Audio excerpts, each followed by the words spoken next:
¿Listo? Listo. ¡Olis! Hola, hola. Buenos días, buenas tardes, buenas noches y buenas madrugadas, brujitas. ¿Cómo están? Hoy es otro martes de podcast. El último martes de marzo. Yo no estaba segura. Pensé que había un martes más. F. No hay. Fallé. Yo tranquilísima pensando que había otro martes. Ayer preguntándole a Mari, bueno, ya, mañana, ¿qué hora grabamos? Y Mari, pero tenemos un episodio de backup, ¿no?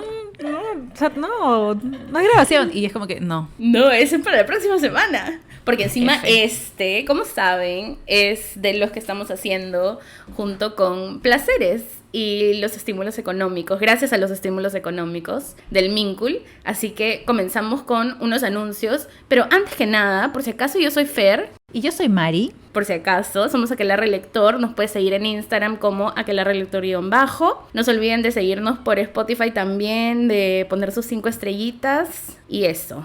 ¡Ay, qué suena! ¡El gato! ¿Está dentro?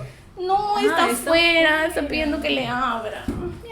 Bueno, como ya saben, este episodio se hace en alianza con el proyecto Placeres Totales, que es ganador de los estímulos económicos para la cultura 2024 del Mincul. Este proyecto es de Placeres Compulsivos, que es una librería espacio de encuentro y busca ofrecer múltiples actividades para disfrutar la literatura escrita por mujeres y disidencias sexuales. Y dentro de las actividades del proyecto, obviamente hay tertulias, recitales de poesía, conversatorio, cuentacuentos y que es el último episodio de cada mes de la Aquelarre hasta mayo.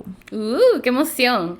Así que ahora para agendar les decimos algunas de las cositas que va a haber este mes. Este mes ya no, porque ya se acaba, abril. Para agendar.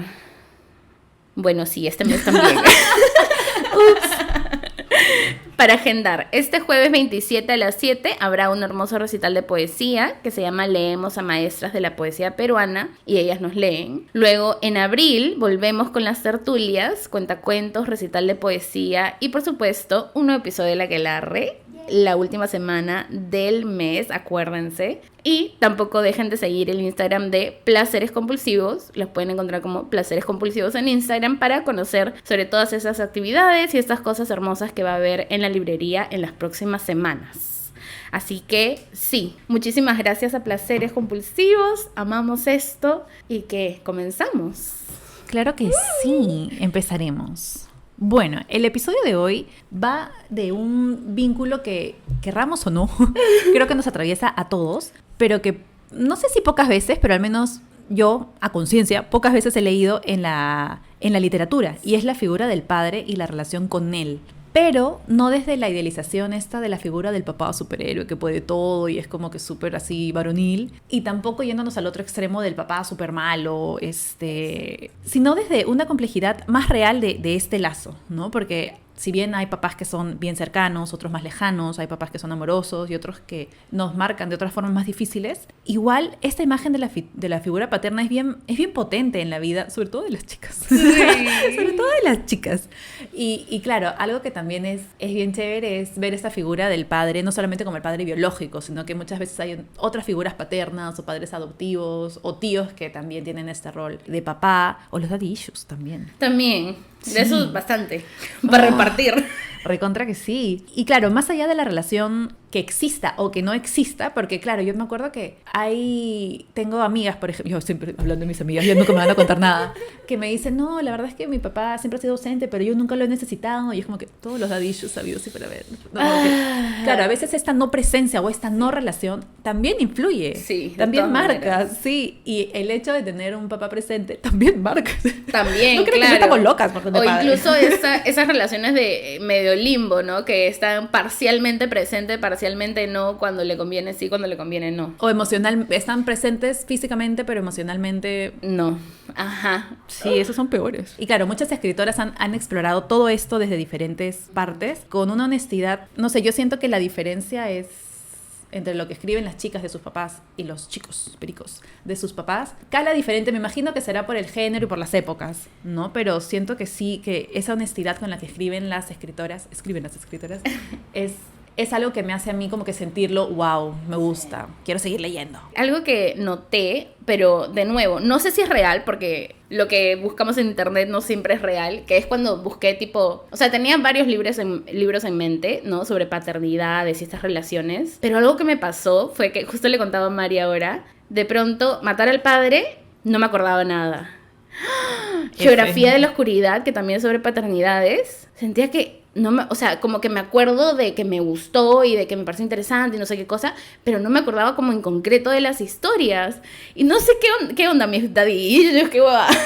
Pero te lo juro que he tenido o sea, se me ha hecho bien difícil encontrar como que estos libros y que me acuerde, y cuando buscaba en internet lo que me salía más que nada era como hombres escribiendo sobre sus padres. Qué raro. Ajá. Y lo que hay bastante son también mujeres escribiendo sobre sus madres. No sé si eso es como que algo que sucede así, o sea, los hombres escriben más sobre sus relaciones con sus padres y las mujeres más sobre sus relaciones con sus madres, pero no sé, eso me parece algo interesante. Para pensar. Ajá, sí. O sea, puede ser, porque alguna vez escuché que algo, o sea, lo peor que le puede pasar a una chica, además de tener daddy issues, es tener mommy issues. Si tiene los dos, ya, amiga, ya, interna. O sea, pero sí, alguna vez escuché eso y es porque es la relación más directa, porque, claro, hay esto, el complejo de Edipo, de Electra, claro, que es como que la hija con el padre, y es como que, claro, es un vínculo especial, y el hijo con la madre también. Sin embargo, cuando es del mismo sexo es tu primer ejemplo. Claro. Debe ser que por eso es mucho más fuerte y relaciones más complejas. Claro, son como tu ejemplo de cómo debes ser tú, ¿no? Porque es como, claro, lo ves cercano, ¿no? Sí, y bueno, también estas relaciones están altamente atravesadas por los contextos sociales, ¿no? Todo lo social que nos rodea. Entonces, ¿no? El hecho de las mujeres y la competitividad entre las mujeres, y de luego viene la competitividad entre las madres e hijas, que es como que fuerte. Sí, no, y como dato curioso, algo que también justo leía otro libro del que ya había hablado antes, en Chanchadas, de Marie Darrieux, ¿no? Sí, ella, es que un personaje que iba a ser papá le decía a su pareja, a la protagonista que estaba embarazada, tú sabes que ese hijo es tuyo, que eres la madre, o sea, nunca tienes dudas de que ese hijo es tuyo. Claro. Pero los hombres sí dudamos si el que está en tu panza va a ser nuestro hijo. En otras palabras, ¿no? Pero eso fue como que algo que yo nunca había pensado, ¿no? Claro. Que es como, ¿cómo ven los hombres esto de ¿será mi hijo? ¿No será mi hijo? Entonces, eso me pareció como que bien interesante, porque también hace años antes de que naciera Cami, yo había escuchado una teoría de que por supervivencia los primogénitos tienden a parecerse al papá, como para que no quede duda de que son sus hijos y no los abandonen. Dicho y hecho, Cami es igualito a su papá. Ah, sí. Con los años ya van agarrando Mari siempre maternos. Me dice esto, pero yo la veo a Cami, le veo a Mari y yo digo, son idénticas. No, pero cuando nació era, Dios mío, 9 meses en mi panza, yo... Y para que se parezca realmente. Mis ojos, aunque sea, mis rulos, aunque sea, algo, gracias. Y bueno, claro, la personalidad. Lo mejor, obviamente. Y es lo caso porque es este instinto de supervivencia para que el padre no lo abandone. O sea, viene de ahí. ¡Ay, qué horrible! ¡Ay, qué fuerte! Sí, y luego... Otro dato es que los bebés dicen primero papá antes que mamá, porque, claro, se dice que fonéticamente es más sencillo, pero igual es lo caso porque en todos los idiomas pasa eso. Yo dije, seguro ¿sí? En otro idioma si papá es dad, daddy, y no, o sea, siempre es papá, mamá, es como random. Y es como que siempre está esta figura de que... ¿Cuál fue tu primera palabra? Papá. ¿Ah, sí? Camila también dijo papá. Bueno, mi primera palabra fue agua. ¡Eso! Me encanta. Ni papá ni mamá. Agua. A mí no me vengan con cosas. No, sí, yo me quedé en shock. Y yo me acuerdo que este dato lo busqué porque dije, ¿por qué si todos los días le digo a mi hija subliminalmente, mamá, mamá? Claro. Yo era loca, ¿no? Mamá. La otra, papá. Y es como, Camila, ¿es en serio? No le voy a decir a tu papá que has dicho papá, claramente. Es igual. No voy a grabar eso. Y ya de ahí busqué en internet, ¿no? No, es normal, fonéticamente es más fácil. Sospechoso igual, sospechoso. Pero claro, me parece eso bien interesante porque es como una forma bien interesante de explorar la paternidad desde ahí. Yo siento que estamos muy vinculadas a la maternidad, seamos mamás o no, pero porque ya somos mujeres y ciertas cosas, ¿no? Pero la paternidad para mí es un universo nuevo. ¿Qué pensarán los padres? Totalmente nuevo, y me daba cuenta cuando, o sea, trataba de pensar como que en estas complejidades de las paternidades y, o sea, realmente como mi cabeza no, o sea, no podía, como que sí podía ciertas cosas, pero sentía que me faltaba como que algo más. Ser hombre, no sé. Y ¿sabes a qué me hizo recordar mucho? ¿Tú has leído Cartas al Padre de Franz Kafka? No. Ese es un libro que me muero por leer. En algún momento de la vida lo leeré. Pero sí dicen que es bastante fuerte. Triste, ¿no? Porque O sea, básicamente psicoanaliza a su padre y es un padre que como que no tenía mucho interés en su hijo, ¿no? Y es como que, qué sorpresa. el 89.74% de los padres. Suerte antes, espero. Sí, Bueno. entonces, este es un episodio que a Freud le gustaría escuchar, tal vez. De repente. Tendría muchas cosas por decir, ojalá hubiéramos podido invitarlo, pero claramente no. Así que bueno, nos tendrá que escuchar a nosotras. A ver, cuéntanos. Mari va a comenzar con un libro que yo también quedé, no sabía ni que existía. Yo tampoco. Me quedé impactada. De hecho, yo lo compré, perdón, porque me encantó que es rosado. Perdón.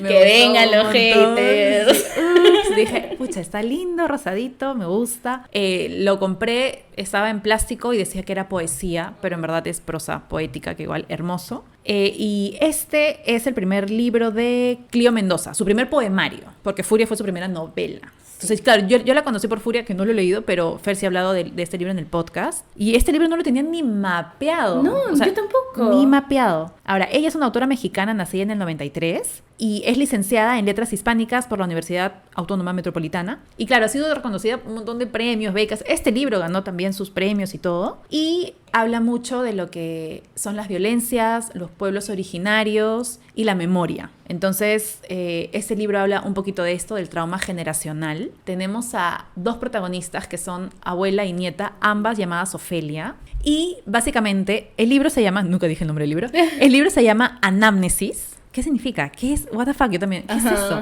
Es la capacidad del alma para recordar conocimientos olvidados al entrar en un nuevo cuerpo, según la RAE. Entonces es bravazo porque este libro te van contando básicamente por fragmentos, que son como sueños, son como recuerdos que va teniendo Ofelia nieta. Entonces, vemos ambas generaciones, vamos conociendo a Ofelia abuela a través de la nieta. Siento que vamos a decirle abuela y nieta para no confundirnos. La abuela viene de un contexto de hace muchos años donde se casó a los 13 años.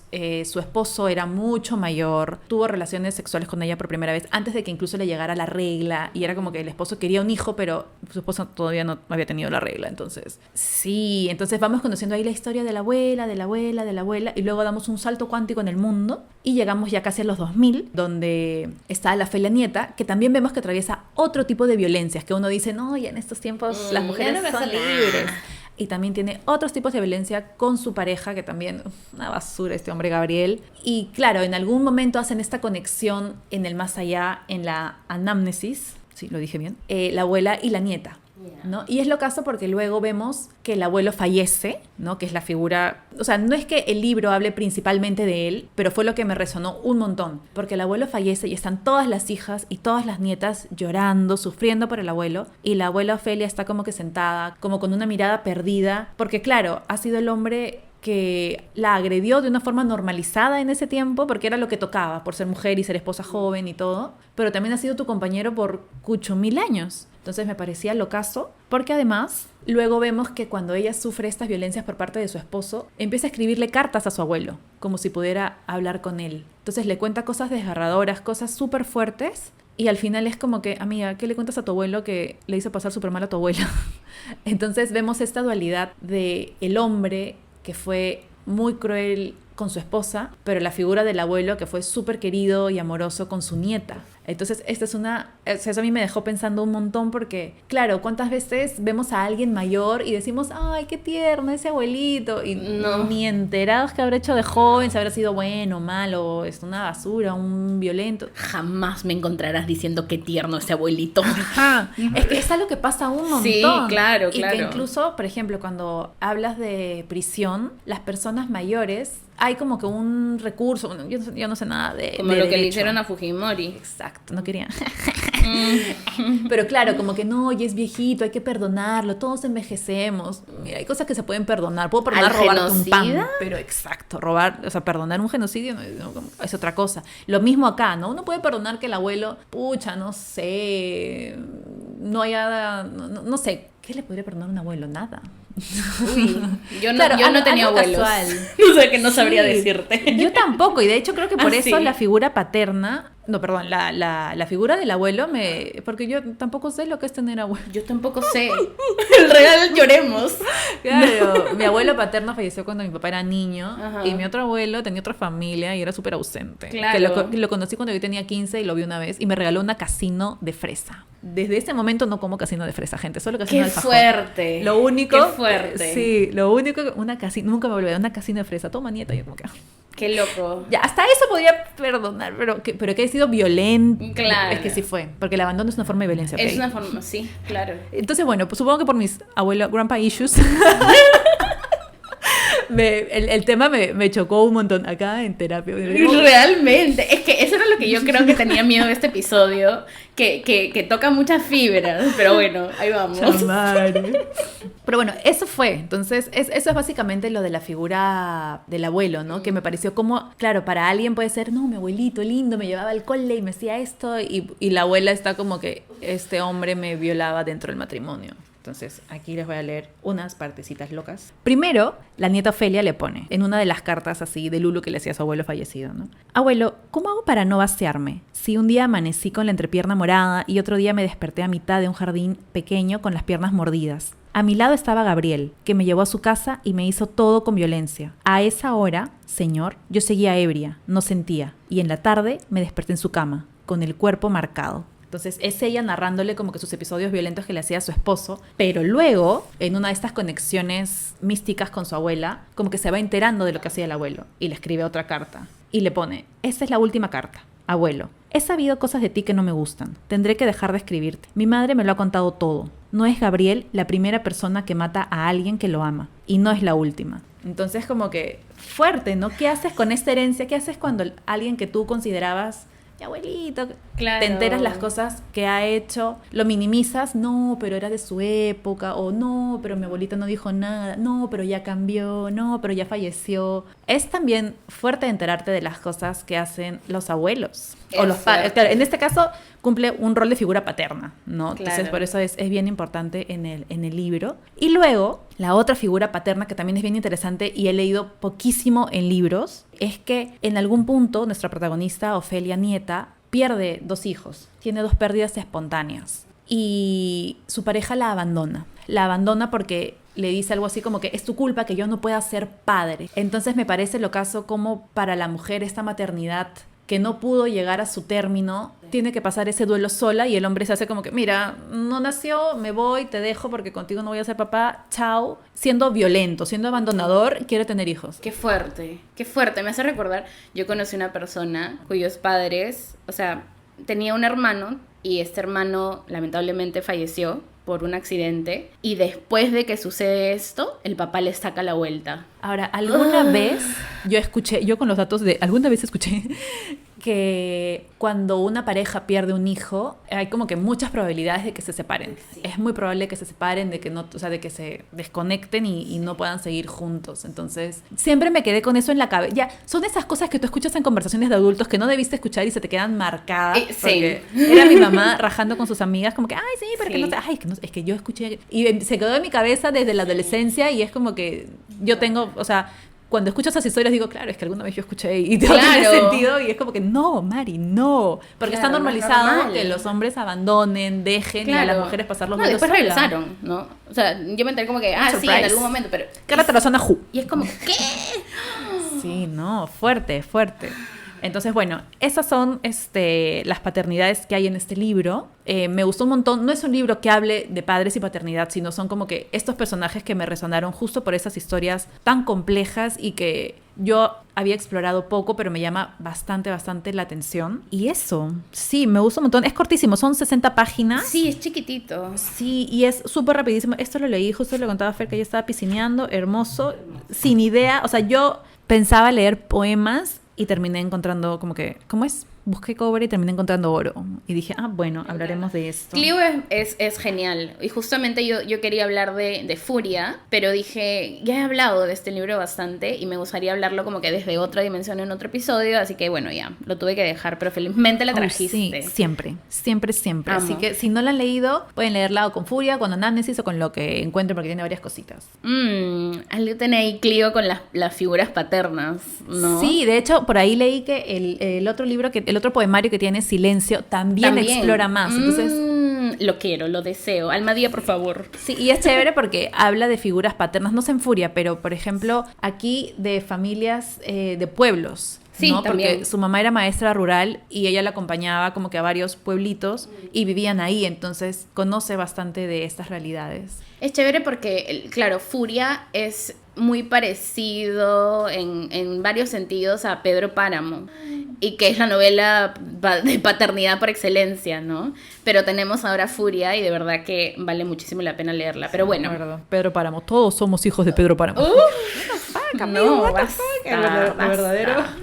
Normalicemos el abandono de los hijos. Realmente, basta, por favor. Y hablando de patriarcas, ¿no? Yo les quiero hablar de Guaco Retrato. Estoy segura de que hemos hablado de Guaco Retrato, pero definitivamente desde otra perspectiva. O sea, no hemos hablado de las paternidades. Y sin embargo me di cuenta de que es un tema bien fuerte, ¿no? Porque claro, digamos que el eje principal de Guaco Retrato es tipo esta figura de Charles Wiener, que es como que el tatarabuelo de Gabriela, y es esta imagen que está súper presente en toda la familia, a pesar de que son como, en realidad, como la familia bastarda, ¿no? Del hombre, ¿no? Del señor. Ya, lo que pasa es que yo iba a hablar primero de Chamanes, pero cambiamos ahí a último minuto. Pero claro, lo que pasa es que en Chamanes, ya luego hablaré, ¿no? Pero no tenemos al papá clásico, como que con familia secreta, que es un maldito, no sé qué cosa. Ya bueno, acá tenemos eso.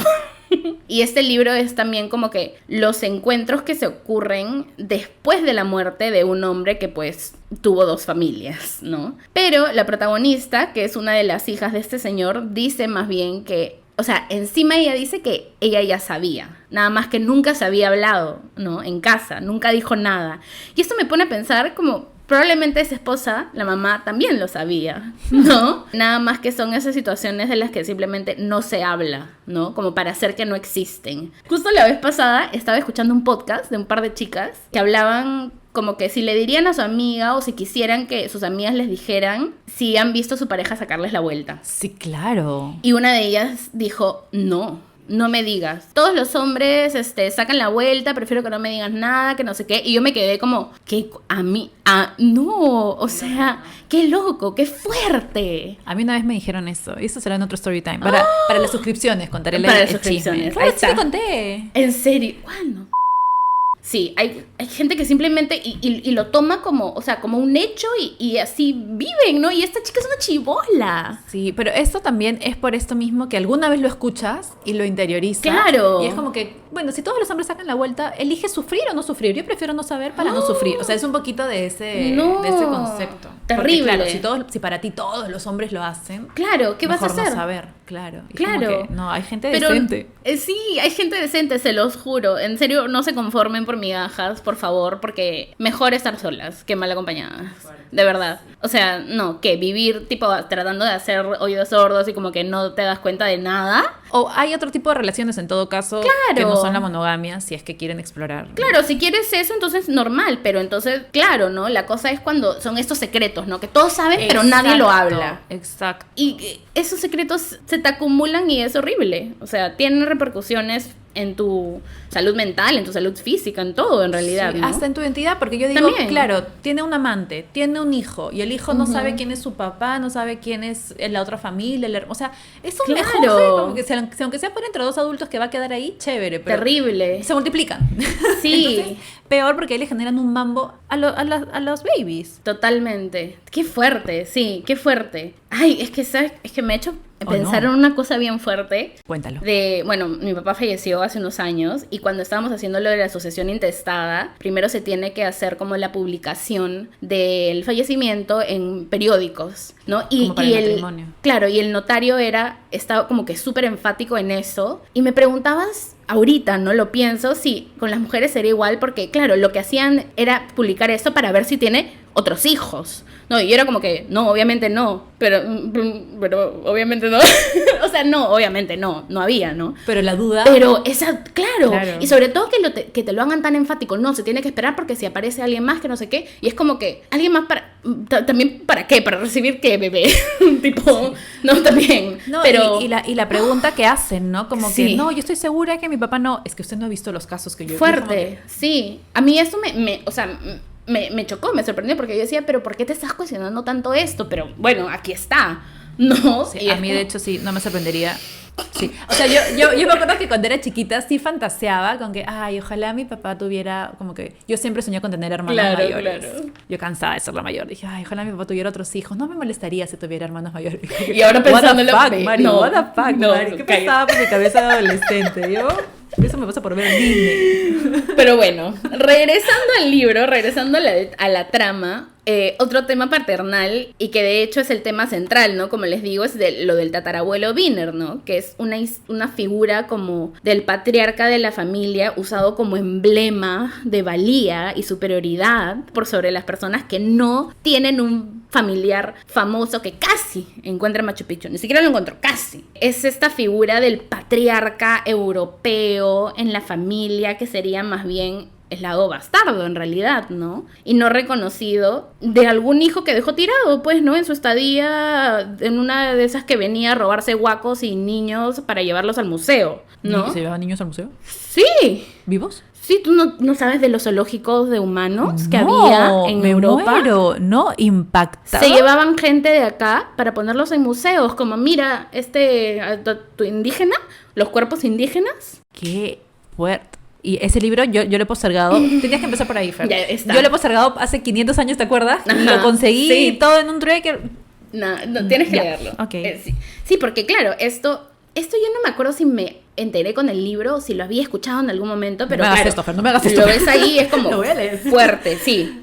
Wow. Entonces, bueno, es interesante como que tener estas dos situaciones, que son las de ser la familia bastarda, ¿no? Del señor Wiener europeo, que tiene su libro y se habla de él como si fuera el abuelito, ¿no? Justamente como tú decías. Cuando esa familia hubiera sido para él como esas personas que se llevó al museo, finalmente, ¿no? Y luego tienes por otro lado el presente, en donde el padre de la protagonista, el de la familia bastarda, tiene a su vez su propia familia bastarda. Y es como... El verdadero repetir patrones. Realmente. Con este tipo de historias está bien. Ahora pienso, ¿no? En las chicas del podcast y es como que, Dios, no. Pero bueno. Tenemos estas figuras paternales en la vida de la protagonista que sacan la vuelta, tienen familias alternas. Y luego, al mismo tiempo que ella, bien contracorriente ella y el real woman in male fields, es ella la que tiene, bueno, dos parejas. Ella sí, obviamente, como que es una pareja abierta, que saben, ¿no? Etcétera, ¿no? O sea, como se debería hacer. A lo legal, claro. Exacto. Sin embargo, también como que comenta por ahí que he sacado los pies del plato, no lo sé, no sé qué, como que se lo cuestiona. En el ADN, dices. No está segura, no se acuerda. Pero, bueno, sí, me parece interesante cómo estas historias se entrelazan, ¿no? Entre la historia de este patriarca tirano que idolatran por europeo blanco, con la dicotomía de ella misma, de Gabriela, sentirse extranjera en el país europeo en el que vive, España, pero también extranjera en su propio país, ¿no? Que eso es como el tema más principal, que incluso acá lo que la salva se podría decir que es como su apellido, ¿no? El apellido Wiener de parte de su papá, que no recuerdo si es de Lima, creo que es de Lima, pero su mamá es de, me parece que Ancash, ¿no? Entonces es como que el mejorar la raza, ¿no? Como lo ven la gente. Y es como, ya tenemos el apellido Wiener y listo, ya estamos como que en un peldaño más alto. O sea, Gabriela es hija de la familia bastarda, No, de la familia, claro, no, ella sí era la familia principal de su padre. Ok. Es más bien, el bastardo... Es que es una palabra fuerte, es una horrible. Palabra, yo también me acuerdo cuando veía Game of Thrones, como que el bastardo, es una palabra horrible. Bien fuerte, bien horrible. ¿Podemos cambiar de palabra, por favor? Ya, sí, de la familia no nuclear, no sé, de la familia alterna. Pero, la palabra bastardo, de por sí la palabra me parece fea. Es fea, es horrible. Y ya con el significado que tiene es como que muy duro. Es bien fuerte. Sí. Mejor no usemos esa palabra. Sí. Y claro, algo que me parece interesante, ponte de este libro, es que a veces cuando los hombres son infieles o tienen otra familia, bueno, pero es hombre, se normaliza, ¿no? Y cuando ella cuenta su tipo de relación, ay, pero... Se le juzga. Ajá, y horrible, como tal que cual. No, qué mal, es una perdida. Entonces eso también suele pasar, ¿no? Cuando los hombres abandonan a sus hijos, tienen otra familia, son ausentes, lo que sea. Bueno, pero ¿quién te manda? Siempre se le responsabiliza a las chicas o a las hijas o a las madres padres o a quien sea. Y claro, y a las chicas se les cuestiona un montón esto de, pero ¿por qué va a abandonar a su hijo? ¿Cómo no va a dar el apellido? ¿Cómo no va a vivir con ella?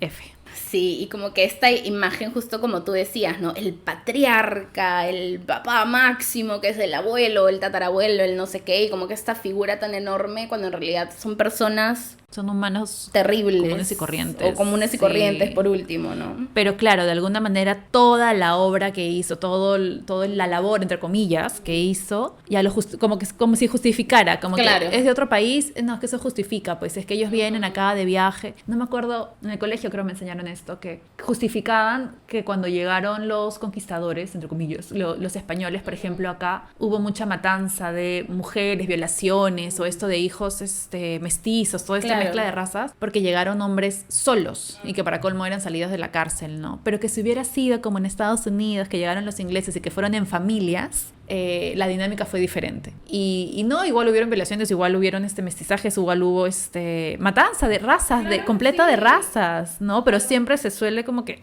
esto de demonizar lo que viene de Latinoamérica y justificar mucho lo que va hacia el norte. Exactamente. Malditos. Pero bueno. Luego vamos a un libro un poco más, no sé si motivador, pero con dos paternidades. Este libro me pareció bien interesante. Ya. Primero, por ahí. Es el primer libro que leo también de Selva Almada, porque no he podido leer otros. Me muero por leer el de Chicas Muertas, pero pronto. Y bueno, este libro es El viento que arrasa. Esta también fue su primera novela y creo que es del 2012 y también ganó como que varios premios y se agarró fama con esto y con esta novelita. Y es la primera de la trilogía de los varones. Entonces, bueno, algo sí que debo decir de este libro es que es como de un road trip. Es más o menos como Mátate Amor, pero versión paternal y mucho más lenta porque la forma de escribir de Selva Almada es diferente, ¿no? Es un libro que es pura atmósfera, te va a envolver en el calor pegajoso, el olor a tierra seca, o sea, vas a sentir ese olor a carro chamuscado, así en 35 grados en plena carretera cuando todo hay desierto, o sea, se siente esto. Básicamente tenemos a dos personajes. Uno de ellos es el pastor Pearson, o Pearson, Pearson, que, bueno, se le malogra el carro, está con su hija, Lena, terminan en una mecánica, terminan en un taller de mecánica donde conocen al gringo Bauer, que es el mecánico, todo chill, le dice, mira, voy a arreglar tu carro, quédate acá en la tarde, y el gringo Bauer tiene un ayudante que es como su hijo, que es Tapioca. Son unos nombres random. Pero esos son como nuestros 4 personajillos. Ahora, debo decir que este libro tiene una peli que se filmó en el 2023 y que según Letterboxd tiene muy buenas reseñas, pero no traté de buscarla, pero no la encontré, así que espero que se estrene pronto. Sí, grabada todita en Uruguay. Increíble. Bueno. Una vez que estos 4 personajes se juntan, empezamos a tener como que una historia sencilla en apariencia, pero que cuando vas avanzando te das cuenta que te deja muchas preguntas sobre qué pasa con la historia, sobre las paternidades, sobre la relación padre-hija, sobre la relación hijo adoptivo y padre adoptivo. ¿Cuál es la paternidad correcta? ¿Cuál es la forma correcta de ejercer una paternidad responsable, presente, amorosa? Si es que hay alguna, ¿no? Entonces es bien interesante porque tenemos a un pastor criando a un adolescente desde su religión, porque es este pastor que cree que él va a salvar al mundo. De hecho, viven yendo de pueblo en pueblo a dar la palabra, a rescatar gente, a predicar, a llenar de su fe al mundo. Y es como que la hija está en plena adolescencia y es como que, papá, quiero ir a un colegio normal, o sea, quiero pasar mis vacaciones con mis amigos. Es lo caso porque la chica está como que en su Walkman escuchando rock nacional y su papá como que eso es del pecado, que eso es del demonio, que todo el día estás en eso, deberías leer, y es como que... Pero claro, para él esa es una paternidad correcta, una paternidad responsable que te pasa los conocimientos que el papá cree que eso es lo mejor. Claro. Porque claro, él lo está haciendo desde el amor. Como la mamá de Macarena diciéndole que estaba gorda. Really. Porque pensaba que era lo mejor. Que era lo mejor para ella. Really. Y luego tenemos al otro, que es el gringo Bauer, que rescata a este chico, a Tapioca, y era un chico que no tenía papás, no tenía hogar, y le da un hogar. le da un hogar y le permite ser quien es, le permite explorar quién es, hacer lo que quiera, como que no hay tantos límites claros, se van al otro extremo, como que bueno, quieres ir, anda, bueno, quieres hacer, pero sin embargo tenemos igual esta dualidad, ¿no? El papá castrante, pero que tiene los medios para darle un hogar, una buena educación, que son de la ciudad, y luego al otro papá, que no era su intención ser papá, pero terminó paternando y no tiene tantos medios, es del pueblo. De hecho, Tapioca se queda impactado cuando escucha el rock nacional que le muestra a la Lena. Entonces es como que estos detallitos. Lo más interesante de este libro es que ambas madres están ausentes. Oh. O sea, es como que no hay figura materna, se explora como que un poquito qué pasó, por qué no están, pero no es como que el tema central, ¿no? O sea, realmente son los padres, estos dos padres, los que hacen toda la premisa del libro, que es hablar sobre esto, ¿no? Sobre las maneras completamente opuestas y sobre las formas variadas que hay de paternar. Y claro, tenemos a un padre que no espera ser perfecto, que es el gringo Bauer, y al otro que sí se cree perfecto justo por la religión. Como que yo hago esto porque yo sé, Dios me ha hablado y me ha dicho que debo hacer esto con tu camino. Y en un punto, el pastor quiere llevarse a Tapioca para decirle, mira, Dios me dijo que hay cosas grandiosas para ti. Y claro, y ahí vemos cómo este pata que por ser pastor habla tanto, explica tanto, cuenta tanto, y el otro que es como que un mecánico, es como que es de pocas palabras. Sí, no, quédate. Claro. Lo único que le dice es como que, no, el chico se queda. Eso es como que su discurso más largo. Y es como que vemos también que no es tan libre, o sea, no lo deja ser tan libre después de todo. Hay cierto como que si el chico quiere irse, ¿por qué no? Si no eres el papá real. Pero claro, él se siente en este lugar. O sea, es lo caso. O sea, todos estos cuestionamientos es como que, ya amigo, pero no eres el papá real, eres el papá adoptivo. Si él quiere irse, que se vaya. Y él como que, no, pero sí es mi hijo. O sea, al final, claro, ser papá te da un poquito de esto que cuando son niños, sí o sí son tuyos. Claro, te obedecen. pertenecen. Ajá, es como que no comas, sí come, haz, sígueme. Siempre Claro. te buscan, pero luego cuando van creciendo, sobre todo en la adolescencia, qué difícil es crear adolescentes. Ahí es donde te das cuenta que, no, pues van empezando a formar su criterio, a ordenar sus ideas, a querer hacer cosas. Muchas veces desde su lado más de Lulu, que también. pero es como que sí marca, ¿no? Entonces, bueno, eso es básicamente de lo que habla el libro, de un papá religioso con las mejores intenciones, pero que no siempre sale bien, y de un hombre que no tenía ni idea de lo que era ser papá y termina siendo, sin el afán de comparar, ninguna labor es mejor o peor, simplemente es cómo cada quien afronta la paternidad. Te deja las preguntas de qué significa ser padre, qué hace un padre, un papá te tiene que decir cómo vivir, o es el que simplemente está ahí dándote espacio para que seas lo que quieres ser, o de repente hay un punto medio, y cómo es ser hijo, qué implica ser un hijo o sea, qué implica ser criado por solo un padre también, ¿no? Que es como que esta figura a la que se le perdona todo. Ay, no sé cocinar, bueno. Ay, no sé hacer esto bien, bueno. Y es como que, ¿a qué costo realmente? Entonces, eso es un libro que me gustó un montón. Habla mucho sobre, sí, o sea, desde el lado paternal, de estos sentimientos que para mí, o sea, que nunca me los había cuestionado. Claro. ¿No? ¿Cómo siente un papá cuando siente que se está alejando de su hija por la adolescencia y que no le puede hablar de ciertos temas, ¿no? O cómo se sentirá un padre adoptivo cuando ve que su hijo, por quien en teoría ha dado todo, ya quiere dejar el nido. Entonces, claro, desde una perspectiva de mamá puedo por ahí entenderlo, pero de papá claro, ni enterada. Así que, bueno, si les gusta, lean este librito. Es bien chévere. Este tampoco es como que el tema principal, es como... Sí es un tema importante en la novela, pero no es el tema principal. De hecho, es más como que esas reflexiones filosóficas de quién es Dios, qué es la fe, bla, bla, bla. Pero se combina bastante bien. Bueno, en el libro que yo les voy a hablar, me parece que sí es un tema principal. Sí es un tema bastante principal. Y bueno, de este libro ya hemos hablado un poco en la conversación justo que tuvimos con Mónica Ojeda aquí en el podcast. Aprovecho este momento para invitarles a ir a ese episodio, porque de verdad que escuchar a Mónica es lo mejor. Pero sí, es Chamanes, ¿no? Chamanes eléctricos en la fiesta del sol. En Chamanes hay varias perspectivas e historias, pero como les dije, podríamos decir que el personaje principal es Noah, ¿no? Que es esta chica joven que decide ir al Ruido Solar, que es un festival de música lleno de drogas, viajes internos y externos, a la falda de un volcán, básicamente.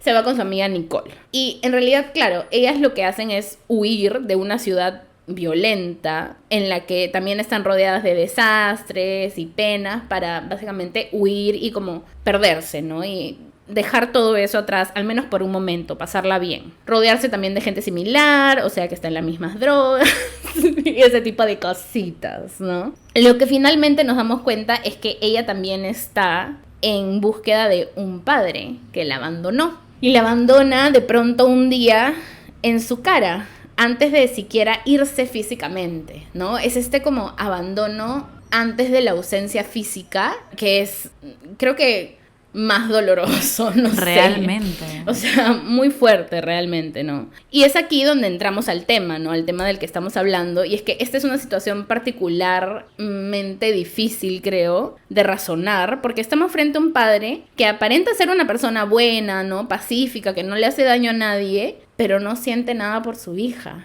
O sea, ¿qué se hace? Claro, sabemos qué hacer con la violencia, con los que accionan mal, pero ¿qué se hace con la inacción, con el no sentir? ¿Qué se hace con eso, no? O sea, me pongo a pensar en Mátate Amor, por ejemplo, de Ariana Harwicz, pensando en que podría verse desde afuera como una situación similar, no más o menos en el sentido en que son personas que de pronto se ven viviendo una vida que no les es plena. Por supuesto que ahí también ya entran los roles de género, las opresiones, las expectativas, los mandatos, ¿no?, sociales de que la mujer es la que se encarga y todo esto. Es horrible pensar que un padre, o sea, al igual que una madre también podría hacerlo, de pronto simplemente no te quiere, no siente nada por ti. Porque no te quiso, ¿no? Porque las situaciones de la vida llevaron a que las cosas sucedan así y que se reproduzcan, pero en realidad nada te asegura de que por el simple hecho de que una persona se reproduzca, va a amar y va a tratar bien, ¿no?, a sus crías, ¿no? Entonces, en el libro tenemos las perspectivas de, como les dije, varios narradores, y luego de esto te escuchamos al padre, ¿no? Lo leemos en estos cuadernos que son eso, ¿no? Es la voz del padre escribiendo sobre sus sensaciones, sobre su vida, sobre lo que sucede. Y es ahí cuando de pronto la situación se hace difícil, ¿no? Porque no tienes, digamos, como dije antes, a este perfecto mal papá, que le sacó la vuelta a la mamá, la trató mal, se largó para tener una nueva familia, etcétera. Sino es alguien que genuinamente sientes que se siente mal de no tener la capacidad de querer a su hija, ¿no? O sea, de no querer pasar tiempo con ella, interesarse por sus intereses, por su vida. Acá tengo 2 partecitas para leerles. Cuando dejé a Noah, prometí que la llamaría todos los días y que la visitaría al menos una vez al mes. Me lo propuse, subí al carro y emprendí el viaje. Me ayudó a partir decirme a mí mismo que no la estaba abandonando, que era mi intención real volver, visitar, llamar. Pronto me di cuenta de que no iba a cumplir mi promesa. No quería seguir mintiéndole a la distancia, fingir que la extrañaba, o que contaba los días para vernos de nuevo. La verdad era demasiado dura para una niña e incluso para un hombre. O sea, ¿qué hacemos con esto, Mónica? Explícame. O sea, yo sí he escuchado que igual pasa con algunas mujeres que no les nace este famoso instinto maternal, que es bien social. Pero claro, no es que abandonen a sus hijos, porque socialmente... Exacto. No, pero es claro. inaceptable. Claro, y porque de alguna forma ya recae el peso de que tiene que vivir con la mamá y toda esta cosa de dependencia. Hay como una sensación mucho más urgente de cuidar.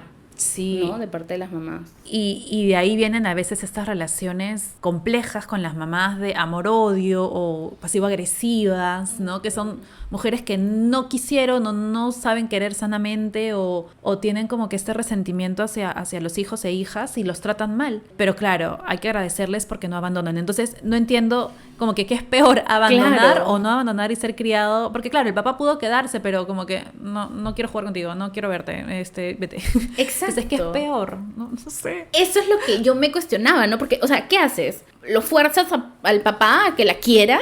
¿No? A que quiera pasar tiempo con ella, a que quiera hacer... O sea, ¿qué haces, no? Y cuando él se... Ay, no quiero spoilear. Uy, a ver, pueden avanzar unos cuantos segundos. Avanzan unos cuantos segunditos, si es que no lo han leído y les molesta el spoiler. Pero claro, cuando él se entera de que lo está yendo a buscar, es como esta... o sea, ahí ya te das cuenta de finalmente... O sea, él ni siquiera quiere que vaya porque no tiene palabras para decirle. Porque no hay nada. Claro, ella va buscando una explicación. ¿Por qué me deja? Y claro, amiga, y él... Quería, me fui. Claro, ¿cómo le digo? O sea, ¿cómo le digo que simplemente no siento nada? ¡Qué horrible! Sí. Y esa es la parte locaza porque... No sé por qué. O sea, es doloroso, pero también siento que este rol de paternidad tiene que ser bien responsable. Ya lo tuviste, piña, amigo, no quiere, no lo... Hay que, porque claro, de ahí, o al menos paga la terapia.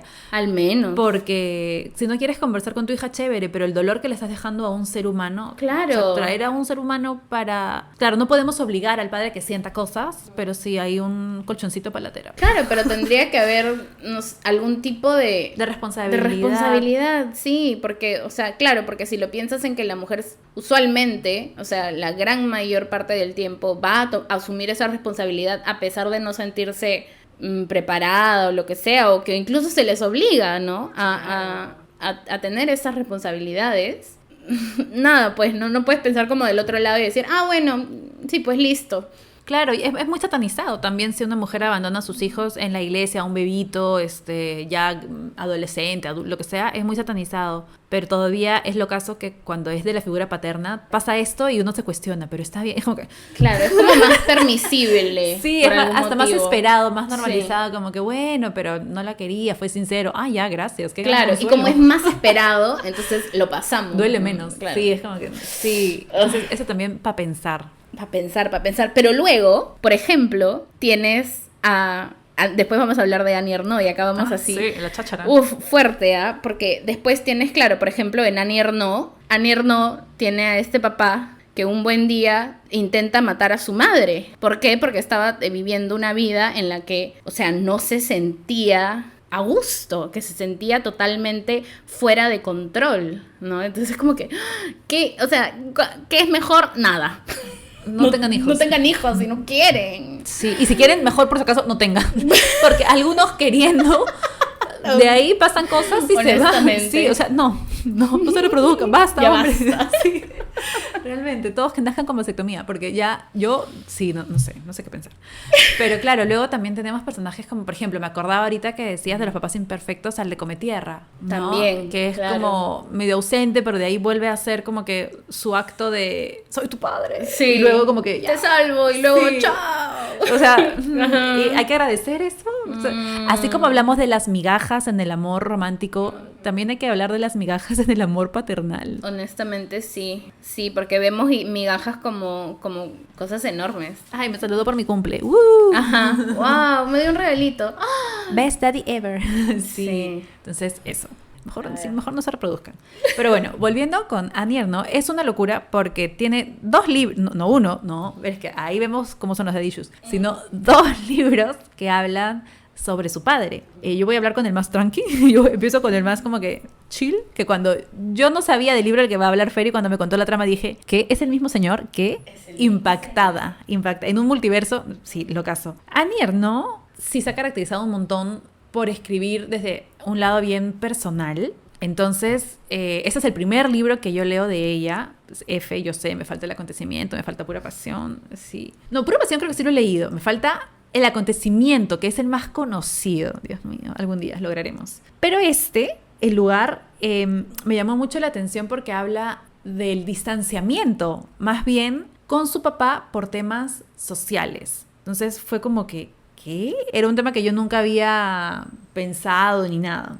Y básicamente este libro es como que un retrato de su papá, el esfuerzo que él hizo por darle a su hija una educación escolar, universitaria y todo, y algo a lo que él y su mamá no tuvieron acceso. Él hace todo el esfuerzo, todo el sacrificio posible porque eran de un pueblo en Francia y ellos eran clase obrera y tenían como que trabajos bien precarizados y ganaban muy poco. Y bueno, con todo ese esfuerzo lo logran, ella va y luego en algún punto él se da cuenta de que, claro, veo en mi hija una promesa de grandeza, una promesa de éxito, una promesa de una mujer que va a lograr muchas cosas, pero a costa de eso voy a perder a mi hija que viene del campo, a mi hija que viene de un lugar humilde, y voy a criar a una mujer con una perspectiva más amplia del mundo, a una mujer que sabe hablar bien el francés, porque incluso en el idioma, en el pueblo en el que ellos vivían hablaban un idioma lepató, no recuerdo, y él se sentía muy avergonzado. Que vendría a ser como cuando acá tus abuelos o tus papás hablan quechua, por ejemplo, claro, y tú tienes que hablar español, y es como que no, yo no hablo quechua, es como que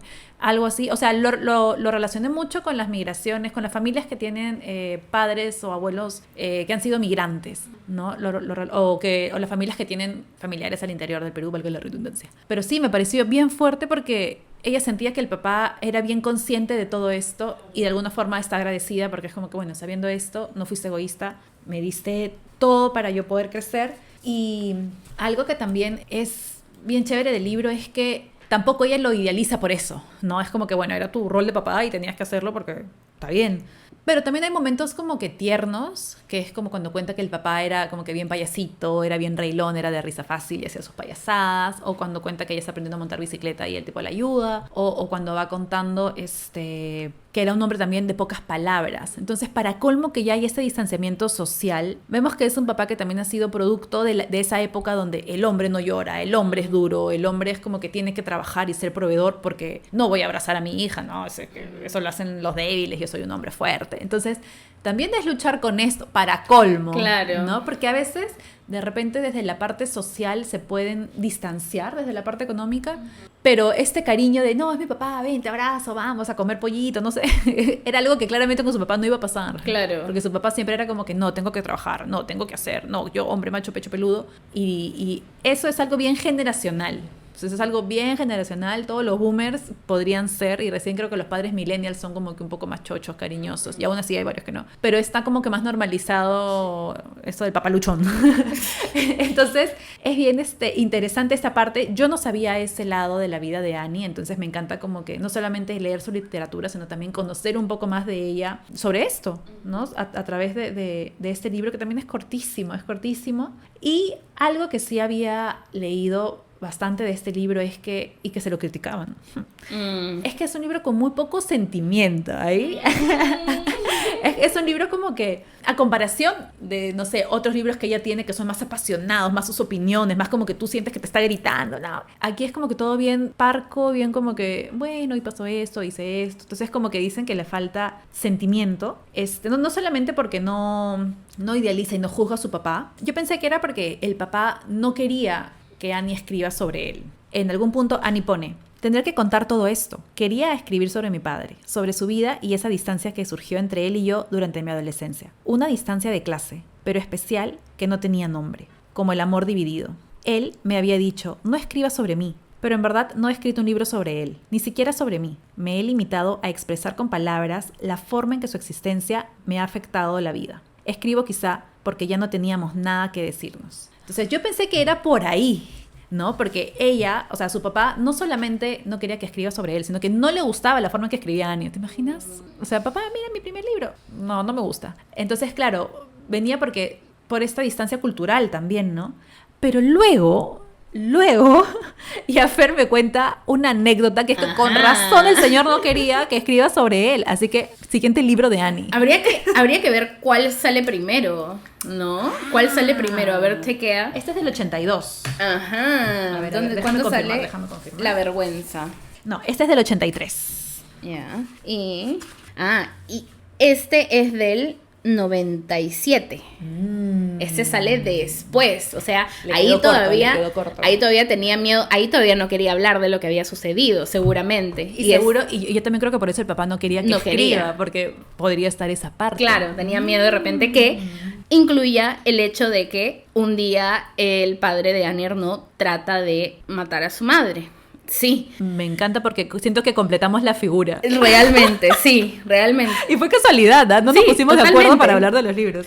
Eso es también lo que me gusta de cuando se conectan así. Pero bueno, sí, o sea, un domingo de junio su papá trata de matar. Y, o sea, el libro comienza con Annie contándote este momento. Sin embargo, se refiere también a la indecencia como nube, lloviéndoles encima desde ese momento, ¿no? Como que, o sea, toda la carga y el juicio social que existe después de este momento, que claramente fue como un escándalo. Entonces toda la gente que vivía a su alrededor, todos los vecinos se enteraron y sabían perfectamente lo que había pasado, ¿no? Ah, fue así. Exacto, ajá. Entonces por eso se llama también la vergüenza, ¿no? Porque es la vergüenza de cargar con el hecho de que tu padre trató de matar a tu madre en algún momento y todos tus vecinos saben. En este relato, que comienza con una confesión tan fuerte y traumática para la vida de Annie, sin embargo se contrasta con la imagen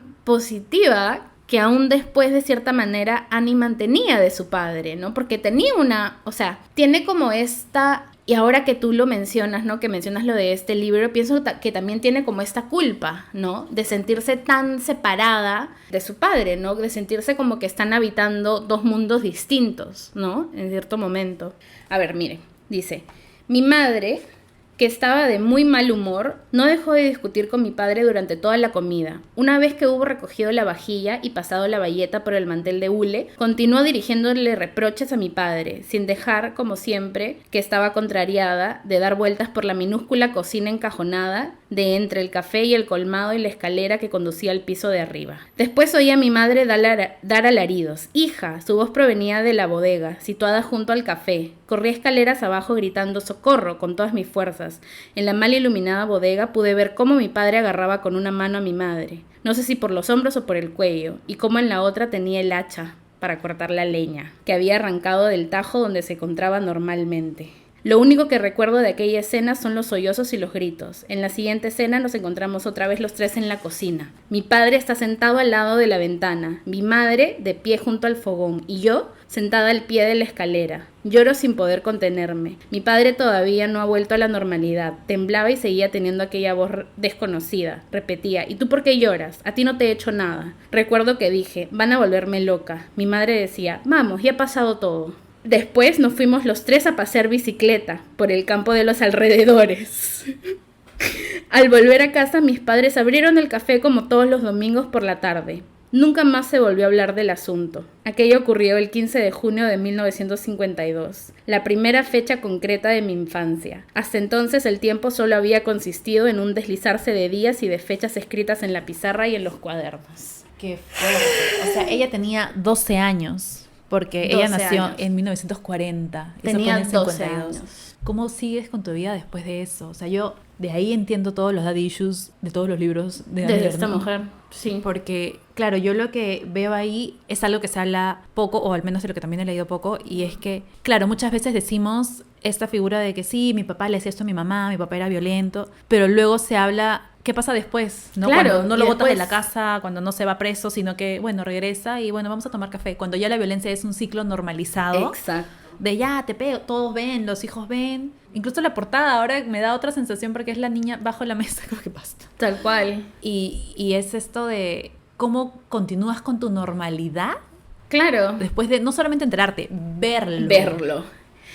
A tus 12. Y lo peor es que, o sea, la manera de continuar con esa normalidad es reprimiendo todo, ¿no? Entonces es reprimiendo y teniendo esto ahí metido, como haciendo como que no existe. Y claro, lo que le sucede a Annie es que de pronto un día, años después, está sentada en un café y le vienen todas estas imágenes así vividas a la cabeza y ese es el momento en el que ella dice, ok, tengo que escribir sobre esto, tengo que escribir de esto para sacarlo, ¿no? Porque, claro, nunca lo habían hablado, hicieron como si nada, el mismo día se fueron a montar bicicleta. ¿Y qué haces con todo lo que ya viviste, con todo lo que está, con todas esas memorias que están en tu cabeza? Que sea real, por favor, esto del eterno resplandor de una mente sin recuerdo, porque no se puede vivir recordando cosas tan horribles. Qué feo. Claro. Y claro, y una de las partes más tiernas en el libro, el lugar, es ella montando bicicleta con su papá.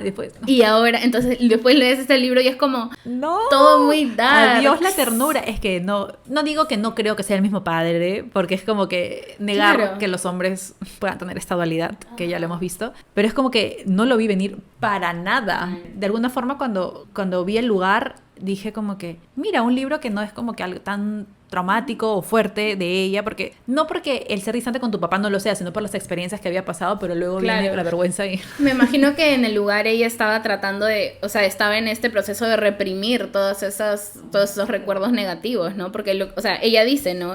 Por ejemplo, en una partecita dice, cuando estaba en el colegio me preguntaba si al llegar a casa no me encontraría con el drama ya consumado. Claro, vivía con el temor. el temor de que un día iba a regresar y de pronto sí, efectivamente ya lo había hecho. O Qué sea, horrible. ese temor horrible y para una niña de 12 años. Claro, y es un temor que ella, no sé, de alguna forma inconsciente llegas a casa, ay, qué bueno que mi papá no lo hizo, gracias.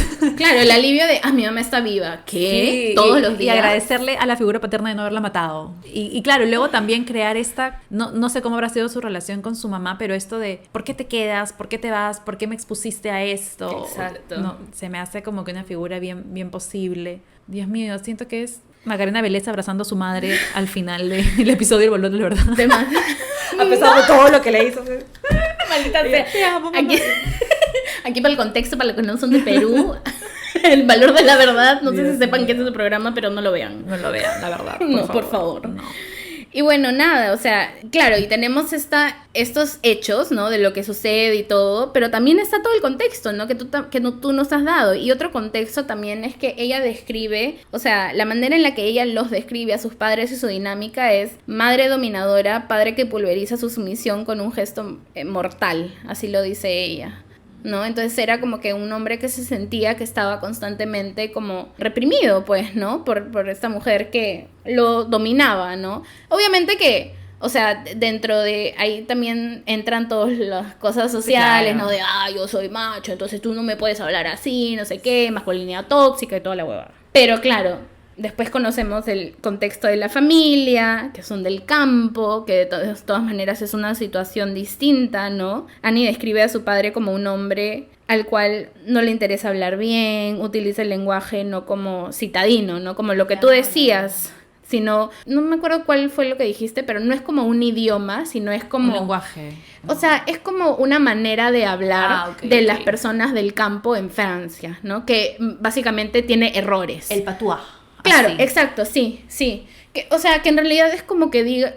O sea, es como, no sé, personas que le agregan la S al final, o sea, hiciste, ¿no? Que le dice, ay, no, porque estás hablando mal. Pero, o sea, tenemos que entender como que todo el contexto de que a veces estos errores, digamos, errores entre comillas gramaticales, los hacen personas cuya lengua principal no es el castellano, es el quechua. O sino la lengua principal de sus padres, de su familia entera, ha sido el quechua. Entonces, como de ahí, una persona que aprende otro idioma se va a equivocar, ¿no? Va a haber Claro. errores, va a haber estas cosas. Y es eso, ¿no? No es simplemente que son, o sea, personas Que que no saben hablar español, no claro, saben no. hablar. No, o sea, hay todo un contexto detrás, ¿no? Pero bueno, entonces es esta, me imagino yo, esta dualidad de Annie, justamente como decía antes, de sentirse tan alejada de su papá, bueno, específicamente en este momento, por una situación social tan fuerte. Y con este acontecimiento, este otro acontecimiento, me imagino que ha sido una relación extremadamente difícil de llevar, pues, ¿no? Claro, de hecho yo creería que, claro, eso le pasó cuando era chiquilla, entonces ya es como que, red flag mi papá, y ya ella yéndose a estudiar a la ciudad es como que ya la forma de cortar lazos, como ya Exacto. también como una excusa, ¿no? Claro. Bueno, ya no tenemos nada que hablar, listo. Y ahí también entiendes más, ¿no? Sí, Como claro. que esas ganas de Ya no me da salir. pena. Exacto, de Sí, salir de esa claro. casa, de alejarte de esa realidad, porque simplemente, ¿cómo sigues viviendo con eso, no? Y aún así no te garantiza la felicidad absoluta, la felicidad Exacto. plena o experiencias mejores. Claro, es como que el pensar, porque se nota que ella estaba pensando, no siempre como que en esta distancia tan enorme que había, pues, ¿no? Qué dolor. Así que Fuerte. bueno. ¿Por qué terminamos con este libro? Yo no sé. Es que me parece súper... O sea, primero me No, encanta la fuerte, conexión sí. y conocer de una misma autora dos facetas, dos caras de la paternidad. Claro, ¿no? y su manera de relatar la relación en estos dos momentos distintos, ¿no? Antes y después de que decide ya hablar de todo. Sí, o sea, lean los dos. Creo que es un gran Sí. combo. Ujú. Porque sí, yo sí leí que el lugar le criticaban bastante esta falta de cariño. O sea, esto que decían, ¿no? El lenguaje Claro. parco, el lenguaje como que, sí, mi papá, lo quiero, TQM, listo, siguiente. Pero lees la vergüenza Y creo que tiene todo el contexto del mundo. Es como que te va a Total. escribir, ay, mi papito lindo se sacrificó, gracias, lo amo, se merece el cielo. Grande. Claro, y ya lo escribió en su adultez, ya lo escribió, 83, 40, a sus 43 y sus 50 y tantos. O sea, ya teniendo...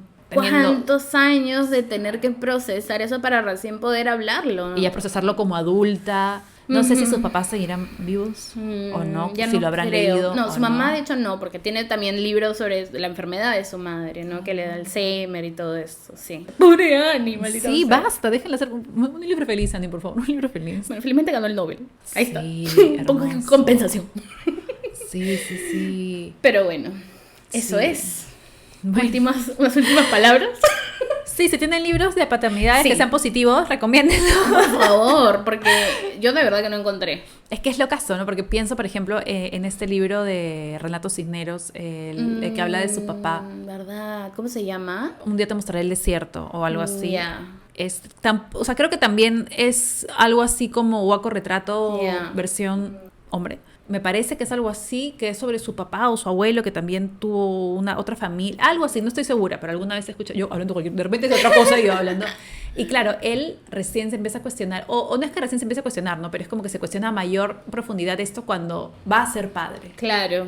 Entonces, es para mí, como mujer, es lo caso como a los hombres recién se les prende eso Claro. cuando recién van a ser Ay, papás. mira, ahí está. Creo que uno positivo, pero no escrito para una mujer, podría ser el de Alejandro Zambra, el de literatura infantil. Ese es uno que me muero por leer, pero claro, no es de chicas. Pero también es por eso, porque él va a ser papá. Exacto. Antes de- Es recién en ese momento en el que se ponen a pensar. Justo a eso iba, que es como que recién ahí se empiezan ay, sí, ahora entiendo a mi papá. Y que no sé qué pasa con las chicas si es que nos lo cuestionamos.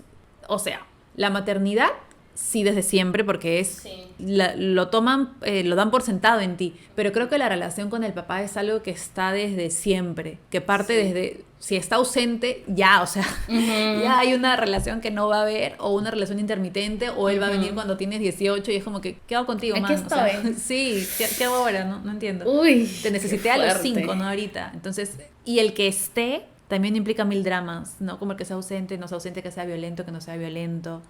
Yo en algún punto dije, vamos a hablar de Nada se pone la noche de Delfín de Vigán, pero dije, Dios mío, no, muy sad, porque ahí ya es un padre que atenta contra su hija, ¿no? Ay, Entonces no, qué horrible. Sí, potente. Claro, o perra, o armas para la rabia. Claro, que ¿no? dije, Pero bueno, ya hemos hablado de eso. Intentamos ser positivas, pero miren lo que Sí. salió. Yo ahorita mientras hablamos me acordé de Todos los Santos, pero sin embargo de nuevo también, eso no lo sí, llegaste sí, a leer. El Todos Sí los lo Santos, llegaste. el del papá que... Claro, el papá que Fuerte, y era como que súper duro. lean Todos los Santos también. Y, Sí, me quedé en shock, no lo vi venir. ajá, y díganos sus recomendaciones, porque queremos saber. Yes. Así que bueno, eso. Ya saben que pueden compartir el episodio. Siempre pueden dejarnos comentarios en Spotify, también en Instagram, repostear. Y participen del sorteo que salió, en este momento salió ayer, es internacional. Hay uno exclusivo para subs de Instagram. Suscríbanse al Instagram. Por favor. Y nada, y con nosotras será. Hasta el próximo martes. Nos vemos en el bosque. Besitos de brujitas. Chao, chao. Bye bye. Oh my God. Basta. ¿Qué de fue? verdad. Yo también dije, no quiero hablar de libros muy duros, no voy a hablar de...